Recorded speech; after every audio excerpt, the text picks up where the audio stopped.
Hi every one, എല്ലാവർക്കും നമസ്കാരം. Divine hill മലയാളൻ്റെ ആർട്ടിൻ്റെ ഒരു പുതിയ വീഡിയോയിലേക്ക് എല്ലാവർക്കും സ്വാഗതം. നിങ്ങളെല്ലാവരും സുഖമായിട്ടിരിക്കുന്നു എന്ന് കരുതുന്നു. അപ്പോൾ ഇന്നത്തെ റിലേഷൻഷിപ്പ് റീഡിംഗ് ആണ്. നിങ്ങളുടെ റിലേഷൻഷിപ്പിൽ എന്താണ് ബ്ലോക്കേജ്, എന്ത് ബ്ലോക്കാണ് വന്നിട്ടുള്ളത്? അപ്പം ഒരുപാട് ബ്ലോക്കേജസ് ഉണ്ടാകും, പലതരത്തിലുള്ള ബ്ലോക്കേജസ് ഉണ്ടാകും.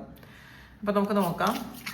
ഇത് റിക്വസ്റ്റഡ് വീഡിയോ ആണ്. ഞാൻ ഇടയ്ക്ക് കുറച്ച് ദിവസം മുന്നേ ഇങ്ങനത്തെ ഒരു വീഡിയോ ഇട്ടിരുന്നു. അപ്പോൾ വീണ്ടും അതിൻ്റെ ഒരു ഫോളോ അപ്പ് ചെയ്യുമെന്ന് ചോദിച്ചിട്ടുണ്ടായിരുന്നു കേട്ടോ.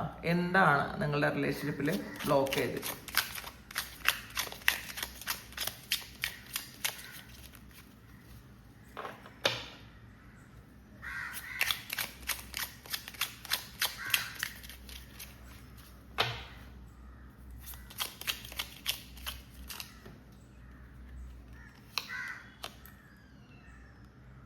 ഫൈവ് ഓഫ് വാൺസിൻ്റെ എനർജിയാണ്. ഈ ഒരു ബന്ധത്തിൽ കുറേ ആൾക്കാരുടെ ഇൻവോൾവ്മെൻ്റ് ഉണ്ട് എന്നാണ് കാണുന്നത്. ഒരുപാട് ആൾക്കാർ ഗോസിപ്പ് പറയാനും നിങ്ങളെ അവരെയും തെറ്റിക്കാനും നിങ്ങളെ വേർപിരിച്ച് കളയാനും ഒക്കെ ശ്രമിക്കുന്ന കുറേയധികം ആൾക്കാരുടെ എനർജി ഉണ്ട്. ഒന്നോ രണ്ടോ മൂന്നോ ഒന്നും അല്ല, ഒരുപാട് എനർജി ഇതിനകത്തുണ്ട് എന്നാണ് കാണുന്നത്. ഇതിൽ പൈസ സംബന്ധമായ ഒരു കാര്യം ഉണ്ടായിരിക്കാം, ഫിനാൻസുമായി ബന്ധപ്പെട്ട ഒരു കാര്യമുണ്ട് എന്നാണ് കാണുന്നത്. അപ്പോൾ അതിൻ്റെ പേരിലും ചിലപ്പോൾ നിങ്ങളെയും അവരെയും വേർപിരിക്കുന്നുണ്ടായിരിക്കാം. ഇതിൽ നിങ്ങൾ രണ്ടുപേരും വേർപിരിഞ്ഞ് പോകുമ്പം ഇതിനിടയിൽ ബെനിഫിറ്റ് എടുക്കുന്ന കുറേയധികം ആൾക്കാരുണ്ടായിരിക്കാം. അത് ഫിനാൻസ് ആയിട്ടുള്ള പൈസയുമായി ബന്ധപ്പെട്ട ബെനിഫിറ്റ് കിട്ടുന്ന കുറേ ആൾക്കാർ ഇതിനകത്തുണ്ടായിരിക്കും. അപ്പോൾ അവർ എന്താണ് ചെയ്യണത്? മാക്സിമം നിങ്ങൾ അടുക്കാതിരിക്കാൻ വേണ്ടിയിട്ടുള്ള കാര്യങ്ങൾ ചെയ്യുന്നു എന്നാണ്. അപ്പോൾ ഇത് ഫാമിലി മെമ്പേഴ്സ് ആയിരിക്കാം, സുഹൃത്തുക്കളായിരിക്കാം, അവരിൽ നിന്നും ബെനിഫിറ്റ് കിട്ടുന്ന സുഹൃത്തുക്കളായിരിക്കാം, അല്ലെങ്കിൽ കിട്ടേണ്ടുന്ന ഫാമിലി മെമ്പേഴ്സ് ആയിരിക്കാം. ഇതൊക്കെയും നിങ്ങളുടെ ഒരു റിലേഷൻഷിപ്പിൽ ബ്ലോക്കായിട്ട് കാണുന്നുണ്ട്.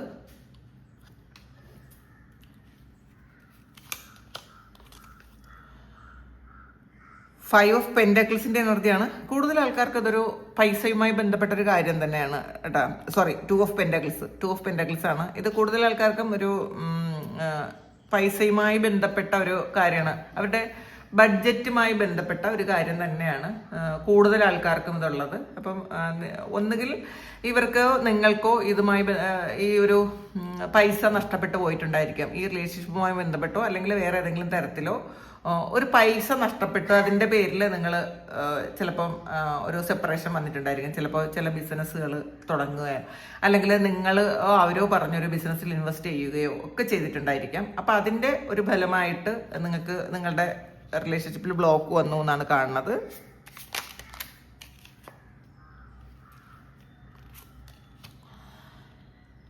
ടെൻ ഓഫ് സോഡ്സിൻ്റെ എനർജിയാണ്.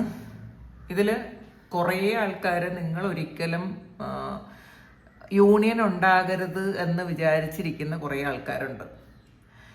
അവരതിന് വേണ്ടിയിട്ട് കുറേയധികം ബ്ലാക്ക് മാജിക് പോലുള്ള കാര്യങ്ങളോ അങ്ങനെയുള്ള എന്തെങ്കിലും കാര്യങ്ങൾ ചെയ്തിട്ടുണ്ട്. ഇത് ടെൻ ഓഫ് സോഡ്സ് കണ്ടല്ലോ. ഇപ്പം നിങ്ങൾ ഒരിക്കലും യൂണിയനിലേക്ക് വരരുത്, നിങ്ങൾ ഒരിക്കലും ഒരുമിക്കരുത് എന്ന് വിചാരിച്ച് എന്തെങ്കിലുമൊക്കെ, ഒന്നുകിൽ അത് നിങ്ങൾ സംസാരത്തിൻ്റെ ഇടയിലോ അല്ലെങ്കിൽ നിങ്ങളെ മാനിപ്പുലേറ്റ് ചെയ്യുകയോ അവരുമായിട്ട് ചിലപ്പോൾ പറയാത്ത കാര്യങ്ങൾ പറയുകയും ചെയ്യാത്ത കാര്യങ്ങൾ ചെയ്തു എന്ന് ബോധ്യപ്പെടുത്തുകയൊക്കെ ചെയ്ത് ഇത് പൂർണ്ണമായും സ്റ്റോപ്പ് ചെയ്ത കുറേ ആൾക്കാരുണ്ട്. കുറേ സംഭവങ്ങളുണ്ട് അല്ലെങ്കിൽ കുറേ സാഹചര്യങ്ങളുണ്ട് എന്നാണ് കാണുന്നത്. ചിലപ്പോൾ ഇത് പിന്നെ ഒരു കാർമിക് സൈക്കിളും കൂടെയാണ് കേട്ടോ. ഒരു കർമ്മയുണ്ട് ഇതിനകത്ത്. അപ്പം നിങ്ങളും അവരുമായിട്ട് പാസ്റ്റ് ലൈഫിൽ ഉണ്ടായിരുന്ന ഒരു കാർമിക് അക്കൗണ്ട് ആയിരുന്നിരിക്കാം, കാർമികമായിട്ടുള്ള റിലേഷൻഷിപ്പ് ആയിരിക്കാം. അപ്പോൾ ആ ഒരു കർമ്മം തീർക്കാൻ വേണ്ടിയിട്ട് ഈ ഒരു ജന്മത്തിൽ വന്നതും ആയിരിക്കാം. അപ്പോൾ പക്ഷേ ഈ ഒരു ജന്മത്തിൽ ആ ഒരു കാർമിക് അക്കൗണ്ട് എൻ്റെ ആകുന്നുണ്ട് എന്നുള്ളതാണ് ഇത്. അപ്പോൾ എൻ്റെ ആയ ഒരു പുതിയ തുടക്കം ഉണ്ടാകുന്നു. അപ്പോൾ ഈ ഒരു ലൈഫ് ടൈമിൽ തന്നെ നിങ്ങൾ വീണ്ടും ഈ കർമ്മയൊക്കെ അവസാനിച്ചൊരു പുതിയ ഒരു ജീവിതം തുടങ്ങിയേക്കാം. അങ്ങനെയുള്ളൊരു സാഹചര്യമുണ്ട്. കാരണം കുറേ ചീറ്റ് ചെയ്തു എന്നാണ്. ഇത് ചീറ്റിംഗ് ആണ് കാണുന്നത്. ചീറ്റിംഗ് മാത്രമല്ല, അത് എന്താണ്, നശിപ്പിച്ച് കളയണമെന്ന് വിചാരിച്ചിട്ട് ഇനി ഒരിക്കലും ഇത് യൂണിയൻ ഉണ്ടാകരുതെന്ന് വിചാരിച്ച് നിങ്ങൾ ഒരുമിക്കരുതെന്ന് വിചാരിച്ച് അത്രത്തോളം നിങ്ങളെ വിറപ്പിച്ചില്ലാതാക്കി കളഞ്ഞിട്ടുണ്ടായിരിക്കും. അത് നെഗറ്റീവ് എനർജി മൂലം ഉണ്ടാകാം. മാത്രമല്ല നിങ്ങളെയും അവരെയും തെറ്റിക്കാൻ തമ്മിലുള്ള അത്രയും വലിയ ഡ്രാമയൊക്കെ ക്രിയേറ്റ് ചെയ്തിട്ടുണ്ടായിരിക്കാം. അങ്ങനെ ഒരു നാടകമൊക്കെ ക്രിയേറ്റ് ചെയ്താണ് ഈ ഒരു ബന്ധം ഇല്ലാതാക്കി കളഞ്ഞതെന്നാണ്. ഇതിൽ നമ്മൾ ആദ്യമേ കണ്ടു കുറേയധികം ആൾക്കാർ ഇതിനകത്ത് ഇൻവോൾവ്ഡ് ആണ്. അപ്പോൾ അവർക്ക് ബെനിഫിറ്റ് എടുക്കാൻ വേണ്ടിയിട്ടാണ് നിങ്ങളെ തമ്മിൽ വേർപിരിച്ച് കളഞ്ഞതെന്നാണ് കാണുന്നത്. അപ്പോൾ ഇപ്പോഴും ഈ ഒരു വ്യക്തിക്ക് നിങ്ങളോടുള്ള ആറ്റിറ്റ്യൂഡ് വളരെ പോസിറ്റീവ് ആയിരിക്കണം എന്നില്ല.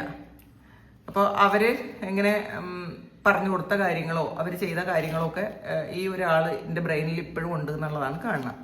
അതും നിങ്ങൾ തമ്മിലുള്ള ഒരു ബ്ലോക്ക് ഉണ്ടാക്കുന്നു. ഫുൾ കാർഡാണ്.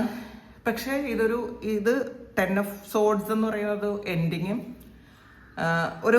ഒരു പുതിയ തുടക്കമാണ്. ഫുൾ കാർഡ് അത് കഴിയുമ്പോഴത്തേക്ക് ഒരു പുതിയ തുടക്കമാണ് വരുന്നത്.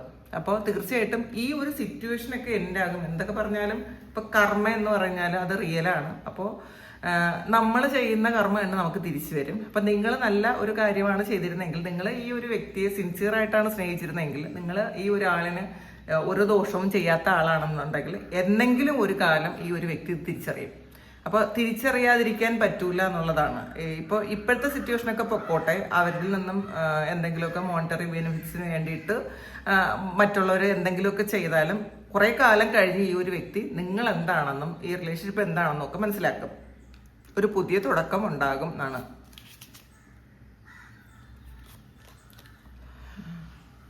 ഹൈ പ്രീസ്റ്റസിന്റെ എനർജിയാണ്. അപ്പോൾ ഇതില് ഒന്നുകിൽ നിങ്ങൾ ഒരു ഹൈലി സ്പിരിച്വൽ ആയിട്ടുള്ള ആളായിരിക്കാം, അല്ലെങ്കിൽ ആ ഒരു വ്യക്തി സ്പിരിച്വൽ ആയിരിക്കാം. അപ്പോൾ നിങ്ങൾ തമ്മിൽ ആൾറെഡി ഒരു ഡിവൈൻലി കണക്ഷൻ ഉണ്ട്. അപ്പോൾ അതുകൊണ്ട് തന്നെ നിങ്ങൾക്ക് പരസ്പരം പല കാര്യങ്ങളും നിങ്ങൾ ചിന്തിക്കുന്ന കാര്യം ആ വ്യക്തിക്ക് മനസ്സിലാക്കാൻ പറ്റും. ആ ഒരാളിൻ്റെ ആറ്റിറ്റ്യൂഡൊക്കെ നിങ്ങൾക്ക് ശരിക്കും നിങ്ങൾ ഇരിക്കുമ്പോൾ തന്നെ നിങ്ങൾക്ക് മനസ്സിലാവും. അവിടെ ഒരു ഫീലിങ്സ് ഒക്കെ മാറുന്നത് നിങ്ങൾക്ക് മനസ്സിലാക്കാൻ പറ്റും. നിങ്ങളോട് നല്ല ഒരു സ്നേഹമുള്ള സമയത്ത് നിങ്ങൾക്കത് ഒരു കോണ്ടാക്റ്റും ഇല്ലെങ്കിൽ നിങ്ങൾക്ക് മനസ്സിലാക്കാൻ പറ്റും. നിങ്ങളോട് ദേഷ്യമോ വെറുപ്പോ വൈരാഗ്യമോ ഒക്കെ ഉള്ള സമയം നിങ്ങൾക്ക് മനസ്സിലാക്കാൻ പറ്റും. അപ്പോൾ അത്രയും സ്പിരിച്വലായ ആൾക്കാരാണ് എന്നാണ് കാണുന്നത്. മാത്രമല്ല, നിങ്ങൾ ഈ ഒരു സമയം നിങ്ങളുടേതായ സ്പിരിച്വൽ വർക്കുകൾ ചെയ്ത് മുന്നോട്ട് പോകണം. നിങ്ങൾ ഒരിക്കലും ഈ ഒരാളിനെ ട്രേസ് ചെയ്ത് പോകാതിരിക്കുക. കാരണം നിങ്ങളുടെ കർമ്മ പൂർത്തിയാക്കാനുണ്ട്. നിങ്ങൾ ഈ ഒരു ലൈഫ് ടൈമിൽ നിങ്ങൾ ചെയ്ത് തീർക്കേണ്ടതായിട്ടുള്ള കാര്യങ്ങൾ ഒരുപാടുണ്ടായിരിക്കാം. പ്രത്യേകിച്ച് സ്പിരിച്വൽ ആയിട്ടുള്ള കാര്യങ്ങളാണ്. അപ്പോൾ അതൊക്കെ ബ്ലോക്ക് വരും. നമ്മൾ ഈ ഒരു ആളിൻ്റെ പുറകെ തന്നെ ട്രേസ് ചെയ്ത് പോയിക്കൊണ്ടിരുന്നാൽ നിങ്ങളുടെ കാര്യങ്ങൾക്ക് പലപ്പോഴും ബ്ലോക്ക് വരും. അപ്പോൾ ആ ഒരു ഭാഗത്തേക്ക് നിങ്ങൾ തൽക്കാലം ശ്രദ്ധിക്കാതിരിക്കുക.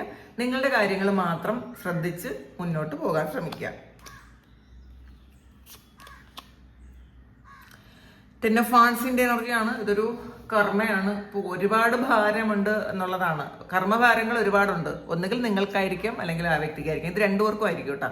ചിലപ്പം രണ്ട് ആൾക്കാർക്കും സെപ്പറേറ്റഡ് ആയിട്ട് നിന്ന് ചെയ്ത് തീർക്കേണ്ട, അല്ലെങ്കിൽ അനുഭവിച്ച് തീർക്കേണ്ട കുറേ കർമ്മകൾ ഉണ്ടായിരിക്കാം. അപ്പോൾ ആ ഒരു രണ്ടുപേർക്കും വന്നിട്ടുള്ള പാസ്റ്റ് ലൈഫിൽ നിന്ന് വന്നിട്ടുള്ള ആ ഒരു കർമ്മ പൂർത്തിയായാൽ മാത്രമേ നിങ്ങൾക്ക് ഈ ഒരു സമയം യൂണിയൻ ഉണ്ടാകാൻ പറ്റുള്ളൂ. അപ്പോൾ ഈ ഒരു കർമ്മ തീർന്നില്ലെങ്കിൽ ഈ ഒരു സമയം, ഈ ഒരു ജന്മത്തിൽ ചിലപ്പോൾ നിങ്ങൾക്ക് യൂണിയൻ ഉണ്ടാകാൻ പറ്റിയെന്ന് വരില്ല.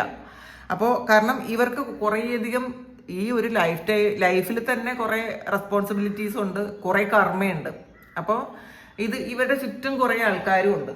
അപ്പോൾ ഇതൊക്കെ മാറ്റി നിർത്തി അവരുടെ ആ ഒരു സോളിൻ്റെ ഒരു ലെവലിൽ ചിന്തിക്കാൻ എപ്പോൾ തുടങ്ങുമോ അപ്പം മാത്രമാണ് ഇത് ഒരു റിയൽ യൂണിയനിലേക്ക് പോകാൻ പറ്റണത്. അല്ലാതെ അവരൊരു സാധാ മനുഷ്യന്റെ ലെവലിൽ നിന്ന് ചിന്തിച്ചു കഴിഞ്ഞാൽ നിങ്ങൾക്ക് കുറ്റവും കുറവുകളും മാത്രമേ കാണാൻ പറ്റുള്ളൂ. അവർക്ക് ഒരിക്കലും നിങ്ങൾ തിരിച്ചറിയാൻ പറ്റൂല. അപ്പോൾ ഈ ഒരു സമയം അവർ വേറെ കുറേ കാര്യങ്ങൾ അവർക്ക് ചെയ്ത് തീർക്കാൻ ഉള്ളത് കൊണ്ട് അവർ സ്പിരിച്വൽ ആകാൻ ചിലപ്പോൾ അവർക്ക് പറ്റിയെന്ന് വരില്ല. അവരുടെ നാല് ചുറ്റും അവരെ നിയന്ത്രിക്കുന്ന ആൾക്കാരും അവരുടേതായ കുറേ പ്രശ്നങ്ങളും കൊണ്ട് അവർ പെട്ടിരിക്കുന്നു എങ്കിൽ, അവരുടെ കർമ്മയും കൊണ്ട് അവർ പെട്ടിരിക്കുന്നുണ്ട് എങ്കിൽ ഈ ഒരു ജന്മത്തിൽ ചിലപ്പോൾ നിങ്ങൾക്കും അവർക്കും ഒരു യൂണിയൻ ഉണ്ടാകാനുള്ളൊരു സാധ്യതയില്ല. ഇതിന് നിങ്ങൾക്ക് ചെയ്യാൻ പറ്റുന്നത് നിങ്ങളുടെ കർമ്മ പൂർത്തീകരണത്തിന് വേണ്ടിയിട്ടുള്ള കാര്യങ്ങൾ ചെയ്യുക. നിങ്ങൾ എക്സ്പീരിയൻസ് ചെയ്ത കാര്യങ്ങൾക്കൊക്കെ നന്ദി പറയുക. നിങ്ങൾ ചെയ്യാൻ പറ്റുന്ന നല്ല കാര്യങ്ങളൊക്കെ ചെയ്യുക. പിന്നെ നമ്മൾ ഒരു സ്പിരിച്വൽ അവേക്കണിങ്ങിന് വേണ്ടിയിട്ടുള്ള കാര്യങ്ങൾ ചെയ്യുക. അത് നമ്മൾ ഈ ഒരു സമയം നമ്മളുടെ സോളുമായി റിലേറ്റ് ചെയ്ത അല്ലെങ്കിൽ ആ സോൾ ലെവലിൽ ചിന്തിക്കാൻ ശ്രമിക്കുക. നമുക്കിത് മനസ്സിലാക്കാൻ പറ്റുന്നത് തന്നെ ഏറ്റവും വലിയ കാര്യമാണ്. ഇങ്ങനെയുള്ളൊരു കാര്യമാണ്, ഇത് പാസ്റ്റ് ലൈഫുമായി ബന്ധപ്പെട്ട കാര്യമാണ്, ഈ ഒരു ജന്മത്തിൽ നിങ്ങളും അവരും അനുഭവിച്ച് തീർക്കേണ്ടതായിട്ട് കുറേ അധികം കാര്യങ്ങളുണ്ട്.